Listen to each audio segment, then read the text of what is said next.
और रुक्मी अपनी बहन को प्रसन्न करने के लिए अपनी पौत्री रोचना का विवाह भगवान के पौत्र अनिरुद्ध के साथ निश्चित किया, जबकि धर्म के अनुसार सही नहीं था, लेकिन प्रेम के वशीभूत कर उन्होंने ऐसा किए। विवाह में सब लोग, भगवान कृष्ण बलराम सभी लोग वहां पर गए थे। बड़े प्रेम के साथ विवाह संपन्न हुआ और बाद में उस राजाओं ने बलराम जी से चौसा खेलने के लिए प्रोत्साहित किया। उसमें बलराम जी कई बार जीते, लेकिन हठ पूर्वक कहते थे नहीं, जीत रुक्मी की हुई है।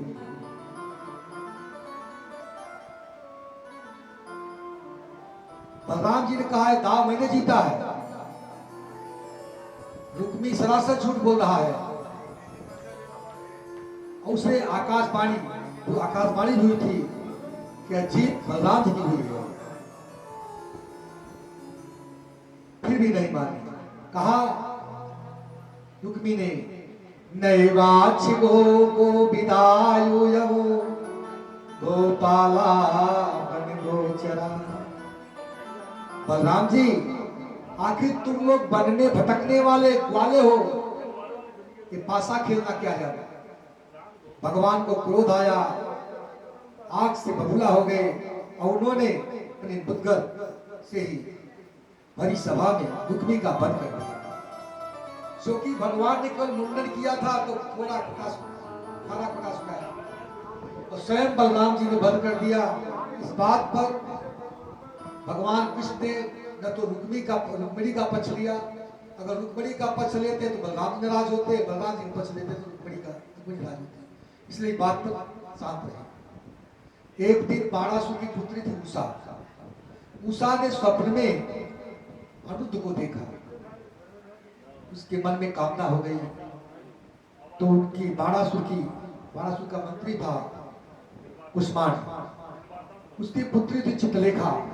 कहा उषा तुमने क्या देखा है? वो संसार का चित्र बनाती थी, जो तुमने स्वप्न में देखा है तो संसार में कहीं भी रहेगा तो मैं लाकर तुम्हारे सामने प्रस्तुत कर दूंगा। जब चित्र को दिखाई, अनिरुद्ध का चित्र देखी उषा ने, लज्जित हो गई। अब यहाँ पर चित्रलेखा द्वारकापुरी से अनिरुद्ध का हरण करने जा रहे हैं।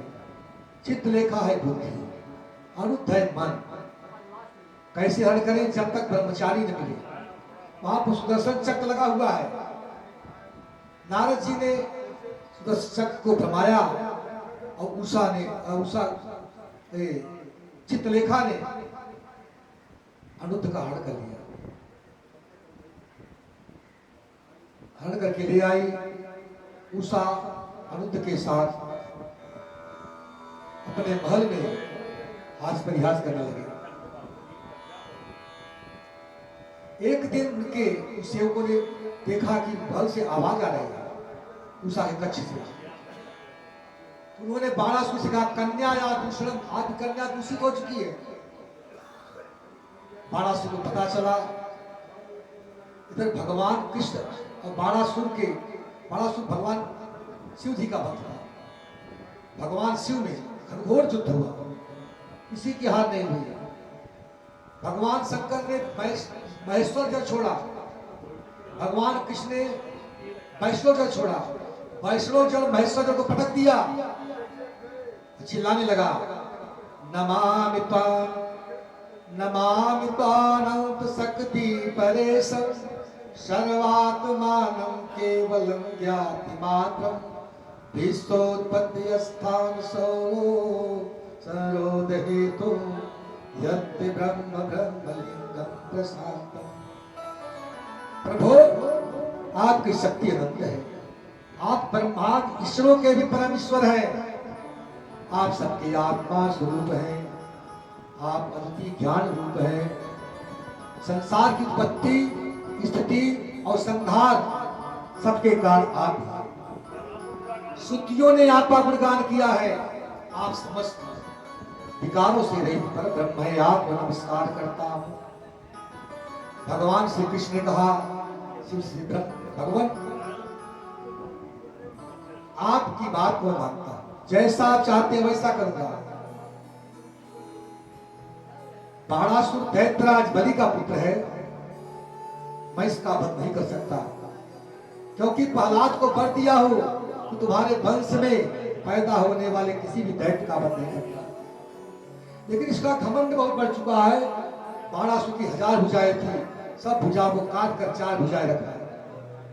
इसे अहंकार को मैं समाप्त कर देता हूं, अब 4 भुजा रहेगी तो कोई बाल बाका नहीं।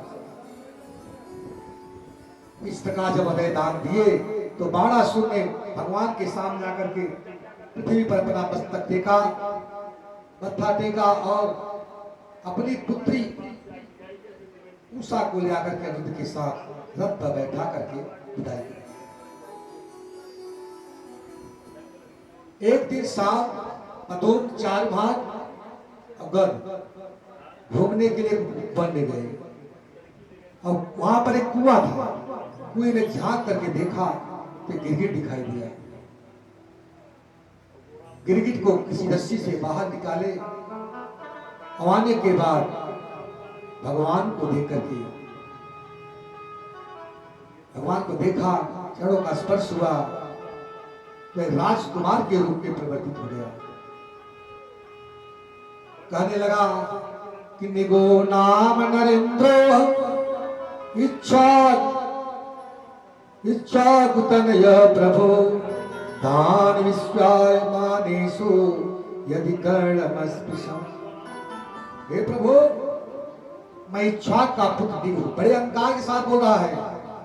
जब भी आप दानियों की संख्या, दानियों के बारे में सुना होगा, मेरे बारे में बस सुना होगा। जल के जितने कण हैं, आकाश जितने तारे हैं, पृथ्वी के धूल कण हैं, उतनी गांवों को वैसे नहीं, सोने से उसकी सींग बढ़ाता था, चांदी से दूध, कांच की टोहनी में दूध देने वाली गाय का दान करता। एक बार मैं कुछ गाय को किसी राजा को दान किया, किसी ब्राह्मण को दान किया और फिर वह गाय घूम करके मेरे पास आकर गाय मिल गई। फिर उसी गाय को दूसरे ब्राह्मण को दान दिया। अब दोनों झगड़ते हुए आए, गाय मेरा है, गाय मेरा है। तो मुझे चाहिए था कि मैं माफी मांग लेता कि महाराज से गलती हो गई। तो मैंने कहा कि देखो, आप लोग आपस में झगड़ो मत, इससे कई लाख गुना मैं गाय दे देता हूं। धनकार को देकर के साफ दे दिया, जाओ गिरगिट हो गई। तो मैं नरक में पड़ा था, गिरगिट बनकर नरक में पड़ा था। जब देखा, पहले क्या भोगूं, पाप या पुण्य? बोले पाप। तो मैं स्कूल में पढ़ा था, लेकिन आपके स्पर्श से मैं पुनः सूर्य को प्राप्त किया और भगवान को प्रार्थना किया, देव देव जगन्नाथ गोविंद पुरुषोत्तम नारायण ऋषिकेश पुण्या श्लोकाच्युतम्य। भगवान को प्रणाम करते हुए विमान पर बैठ करके वह चला गया अपने। भगवान ने अपने पुत्रों को शिक्षा दिया, देखो पुत्रों, सब कुछ करो लेकिन ब्राह्मण का मत करो, कभी भी ब्राह्मण का अपमान मत करना। अरे हाल विष को कोई पी के बचा सकता है, उसकी चिकित्सा हो सकती है, लोहे का चूड़ खा के बचा सकता है, लेकिन ब्राह्मण के धन को बचाने वाला पूरे ब्रह्मांड में कोई नहीं है। सदत्ता परदत्ता वा ब्रह्म विद्ये हरेश्य कष्टवर्षी सहस्त्राणि निष्ठायाम जायते। जो स्वयं दे करके या किसी के दिए हुए ब्राह्मण के धन को, विद्या को हरता है, भूल के भी ब्राह्मण के धन को नहीं हरना चाहिए, भूल के ब्राह्मण का धन नहीं खाना चाहिए। तो क्या होता है, कष्टवर्षी सहस्त्राणि 60,000 वर्ष तक मल का कीड़ा बनता है। अरे जो प्रेम से ब्राह्मण का धन खाता है, उसकी 7 पीढ़ी समाप्त हो जाती है। और जबरदस्ती जो ब्राह्मण का धन छीनता है तो 60,000 वर्ष तक मल का कीड़ा बना रहता है। इसलिए ब्राह्मण का कभी अपमान मत करना, लेकिन बात की अपमान करेंगे उसका परिणाम होगा वंश का पूरा विनाश हो जाएगा। एक दिन बलराम जी अपने स्वजनों से मिलने के लिए ब्रज में गए। वहां पर सभी लोगों ने काफी सम्मान किया और बलराम जी के दर्शन में सभी गोपियां निहाल हो गई। सभी लोगों ने भगवान किसी योग से पूछा। उन्होंने भगवान श्री कृष्ण के हृदय स्पर्शी लुभावने संदेश को सुना करके गोपियों को सांत्वना दी। चैत और बैसाख का महीना था, गर्मी का बसंत ऋतु थी। चारों तरफ चांदनी छिटक रही थी जमुना जी के तट पर और गोपियों के साथ विहार कर रहे थे। उसी से जमुना जी से भी अच्छा था। बिहार के लिए पानी मदिरा को पी के रखा था। तो मधु को पीने से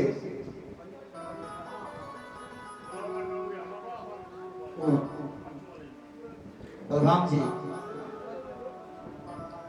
जब देखी जमुना जी कि मधु को पीकर मतवाले हो रहे हैं, तो जमुना जी उनके पास आने से इनकार कर दिया। तो भगवान ने अपना मूसल उठाया और मूसल उठा कर जमुना जी में लगाए और खींच दिए। आज भी पैगाम पड़ता है, कोसी वाला जो छोटी बात तेल मिलता है कोसी, उसके आगे 13 किलोमीटर पैगाम है, तो परिक्रमा करते हैं पड़ता है। आज हम लोग देखते हैं जमुना टेढ़ी बढ़ रही है। ये बलराम जी ने खींचा है उसको। बलराम जी कांप गई।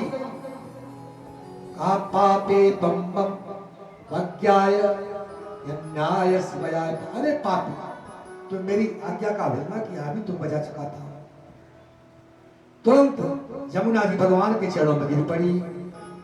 राम राम महाबाहो न जाने तव विक्रम।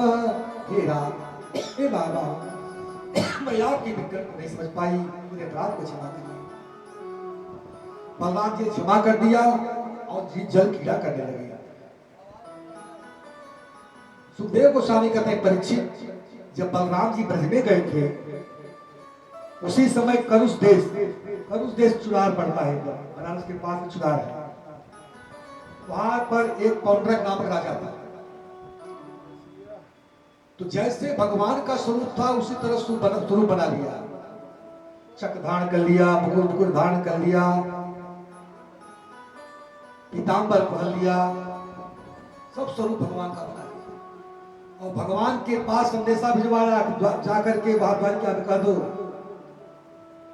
कि असली वासुदेव कृष्ण मैं, अगर वासुदेव कृष्ण हो तो मेरे साथ सामना करिए। भगवान कृष्ण आए, अब कहा तुम संभालो, मैं अपना अस्त्र छोड़ रहा हूं। जब छोड़े उसी समय पौंड्रक मारा गया और काशी नरेश का भी सिर काट करके उड़ा दिए वो काशी नगरी में। जब इस तरह पौंड्रक मारा गया, काशी नरेश का वध हुआ, तो भगवान के सामने ही भगवान के द्वारा उनका वध हुआ था। इसलिए उनके सारे कर्म बंधन समाप्त हो गए और स्वयं भगवान के स्वरूप को प्राप्त किया।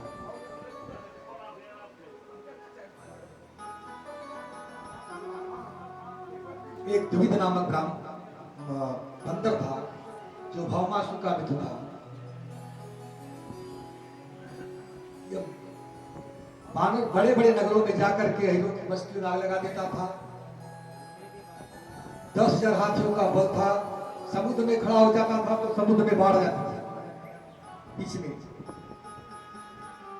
और यज्ञ कुंड में मलमूत्र का त्याग कर देता था। और गुफाओं में ले जा करके वहां स्त्रियों को दूषित कर देता था। यह देखा बलराम जी को ऊपर घूसे से प्रहार किया। बलराम जी पर विशेष प्रहार किया।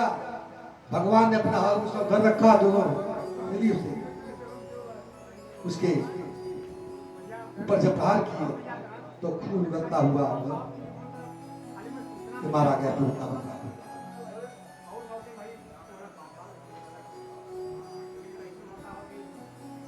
एक बार जाम्बुती नंदन शाम अकेले ही गए और स्वयंवर में दुर्योधन की कन्या लक्ष्मणा का हरण कर लाए। शाम को सब लोग देखा, सबसे युद्ध किए, लेकिन लोग उनको बंदी बना लिया। नारद जी को पता चला, द्वारिकापुरी में बलराम जी गए। बलराम जी को देख करके सभी लोग अनेक प्रकार के दुर्वचन कहने लगे। बलराम जी अपना हल मुसल उठाए और गंगा जी में लगा करके पूरे हस्तिनापुर खींच दिया, उठा लिए पूरा हल से और जल में डुबोने वाले थे। आज भी दिल्ली देखिए तो टेढ़ी रहती है, वहां दिखाई देती है हस्तिनापुर। जब उठा करके हस्तिनापुर को गंगा जी में डुबोने वाले थे, उसी समय सब लोग आकर के भगवान के चरणों में गिरे। राम राम खिलाधार प्रभावम न विदामते मूढ़ानाम बुद्धिनाम अंतुर्मर्षति क्रमः। हे प्रभु, हे बलराम जी, आपके विक्रम नहीं जान पाए, मूढ़ है, मेरे अपराध को क्षमा करिए। उस समय 10 लोग लक्ष्मणा को लाए और सम्मान के साथ की विदाई की। एक बार भगवान श्री कृष्ण भीमसेन और अर्जुन जरासंध के पास गए और उनसे युद्ध का वर्णन। जरासंध और भीमसेन का घमासान युद्ध होने लगा। 28 दिन बीत गया, लेकिन भीमसेन जीत नहीं पाए। भगवान बार बार इशारा करते थे, समझ नहीं पाए। भीमसेन ने कहा, हे प्रभु, मैं किसी भी हालत में इसे जीत नहीं सकता। भगवान ने कहा, भैया मैं तो बार बार इशारा करता हूं, समझते नहीं हो। जरासंध जरा नामक राक्षस से पैदा हुआ था 2 टुकड़े। जरासंध पैदा हुआ तो 2 टुकड़े हुआ और जरा नामक राक्षसी ने उसको जब जोड़ा तो एक हो गया। भगवान इस बात को जानते थे। तो भीमसेन से कहा कि देखिए, युद्ध में कम से कम मेरी तरफ तो देख लिया करिए। उस समय भगवान ने 2 तिनका लिए और तिनका लेकर के एक इधर फेंक दिए, भीम से समझ गए और जरासंध को पकड़ करके 2 टुकड़ों में किया। विपरीत दिशा में जब फेंका तो जरासंध मारा गया। जरासंध का वध करने के बाद उसके पुत्र सहदेव को राजा बनाए और फिर दंतवक्त, विदुरथ, साल सब इस सबका उद्धार किया। बलराम जी तीर्थ यात्रा गए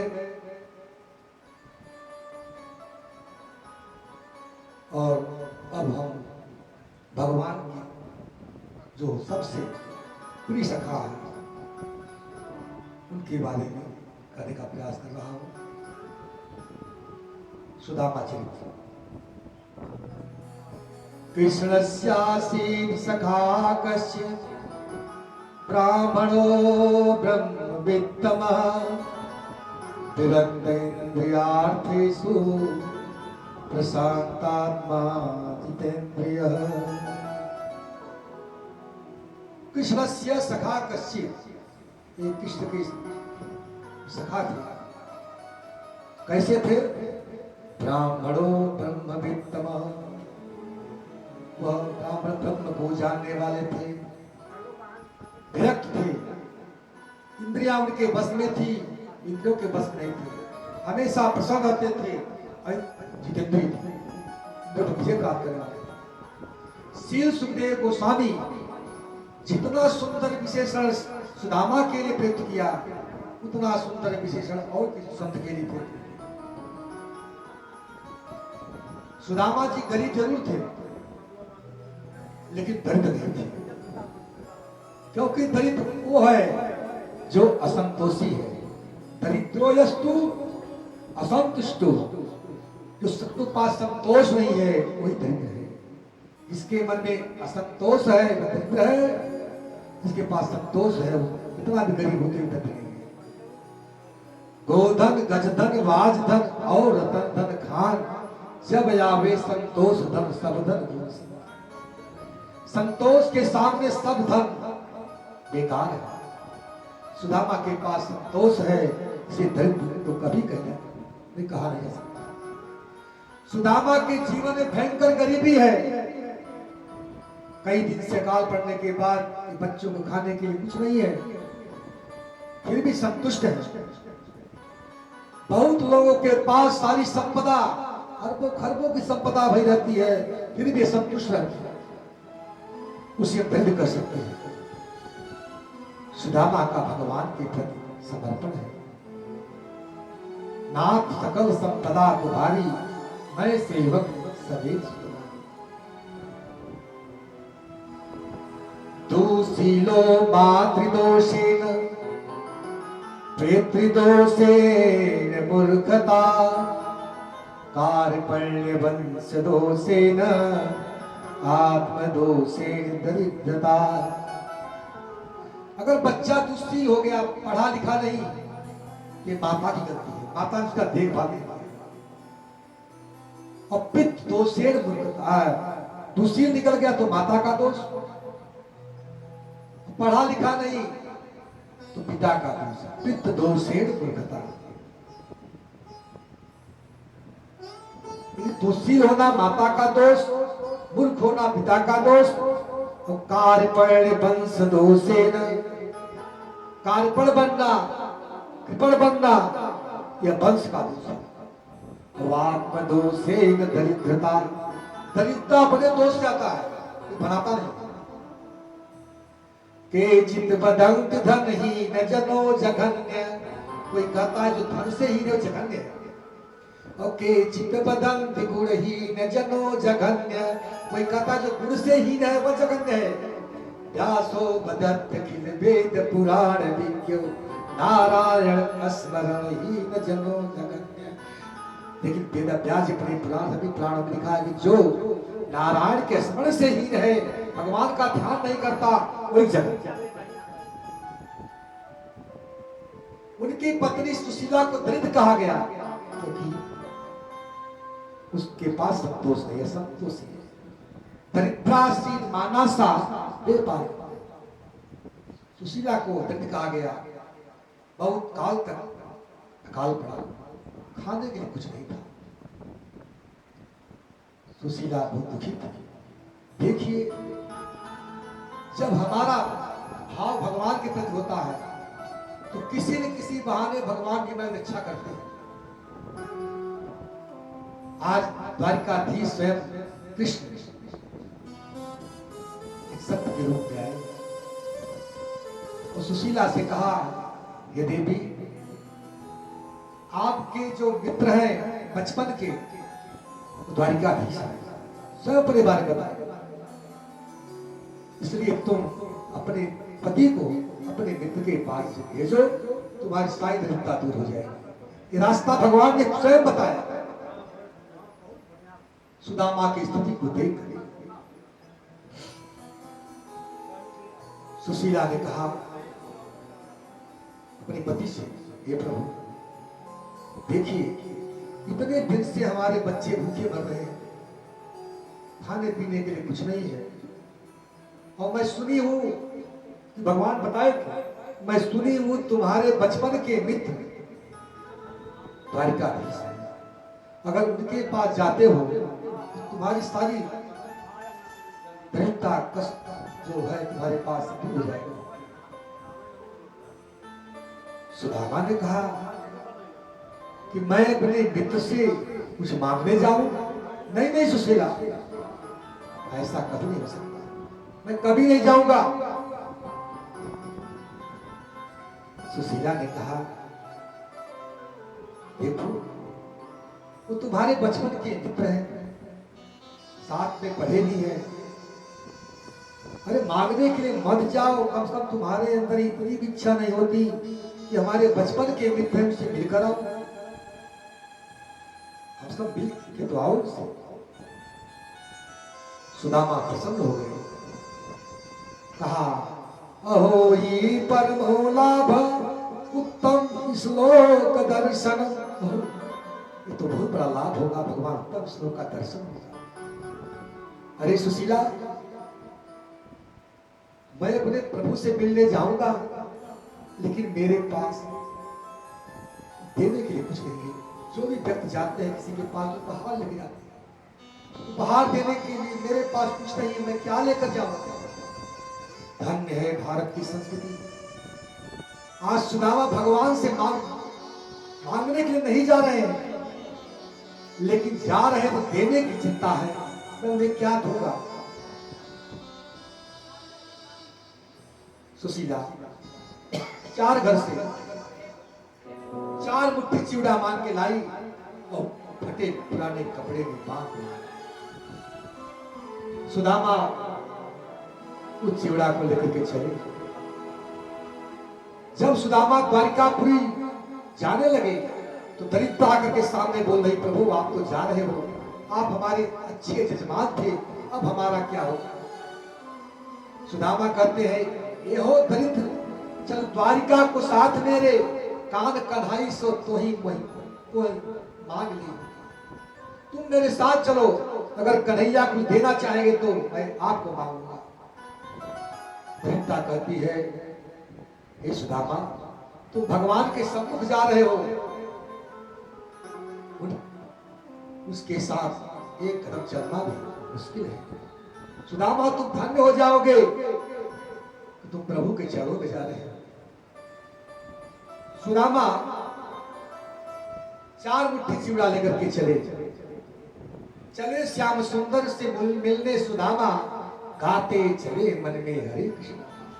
भगवान से मिलने के लिए भगवान गाते हुए जा रहे हैं। भगवान के दर्शन के लिए व्याकुल है।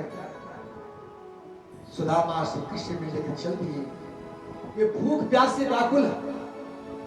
जो भूख प्यास है ये शरीर का धर्म है,